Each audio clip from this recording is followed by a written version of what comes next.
Bonjour à toutes, bonjour à tous. Fin de l'étape longue sur le marathon des Sables 2023. Une étape ô combien compliquée pour la famille Baird que l'on suit depuis la veille.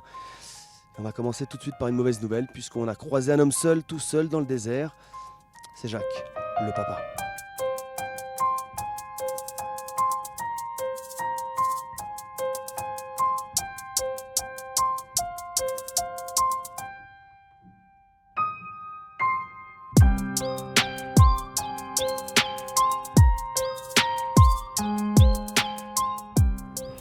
Je rends mon tablier et je rends mon dossard, comme on dit.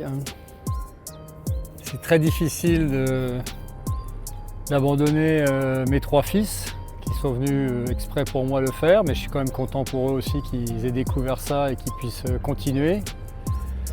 Et ce qui est arrivé, c'est j'arrive plus à m'alimenter. Voilà. Et les calories, c'est essentiel sur le marathon des sables, donc chaque calorie que tu manges pas, c'est des kilomètres en moins derrière. Le sable et la pierraille martyrisent les pieds. Et pourtant, deux des trois frères continuent d'avancer inlassablement sans leur père. Il a dû s'arrêter. Je crois qu'il a abandonné malheureusement. Il a passé une sale nuit et là ce matin ça allait pas bien. Il allait pas bien du tout ce matin. Et malheureusement, il a dû arrêter. C'est un coup dur mentalement pour nous.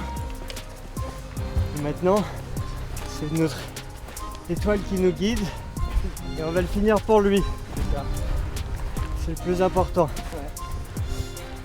Le désert, c'est sublimant, mais sur le marathon des sables, on en revient à l'essentiel de la vie. Dormir, se nourrir et avancer, coûte que coûte. Tous les participants, par ce défi immense, veulent interroger leurs limites. Samuel et Simon-Pierre repoussent les leurs grâce à leur force mentale.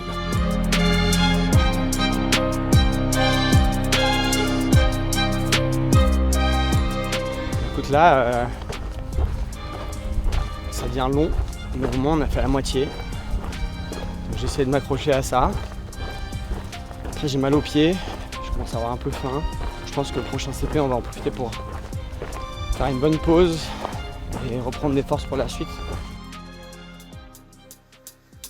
Chez les élites hommes, Mohamed El Morabiti remporte cette étape longue et conserve la première place du classement général, mais avec seulement 4 minutes d'avance sur le jeune Aziz Yachou. Rachid El Morabiti, nonuple le vainqueur de l'épreuve, a été pénalisé de 3 heures pour avoir bénéficié d'une assistance extérieure. Il se retrouve 5e. Chez les femmes, Aziza El Amrani remporte l'étape longue juste devant Marilyn Nakache. Mais c'est bien la Française qui est en tête du classement général. Rania Debat, vainqueur des 3 premières étapes, a pris un énorme coup de chaud et dégringole à la 10e place. En revanche, pour les deux grands frères Baird, l'arrivée est encore loin. Juste les ampoules, les straps.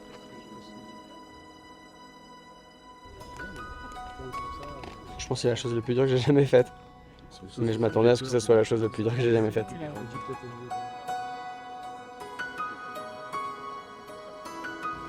Il décide de se reposer sur chaque ravitaillement, histoire de retrouver un peu d'énergie et de panser les bobos. Ils sont inquiets, car ils n'ont aucune nouvelle de Nathan, leur petit frère, parti très lentement en début d'étape.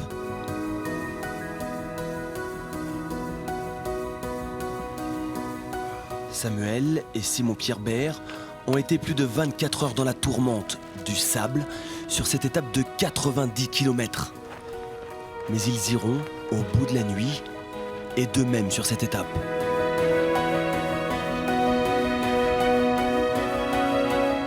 Ils pensaient que Nathan avait abandonné après s'être blessé au tendon 2 jours plus tôt. Mais c'était sans compter une force mentale incroyable.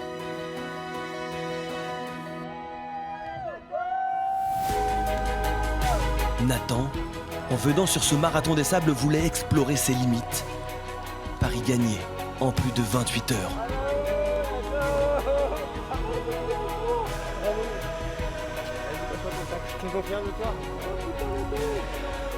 Jacques le papa peut être fier de ses 3 fils.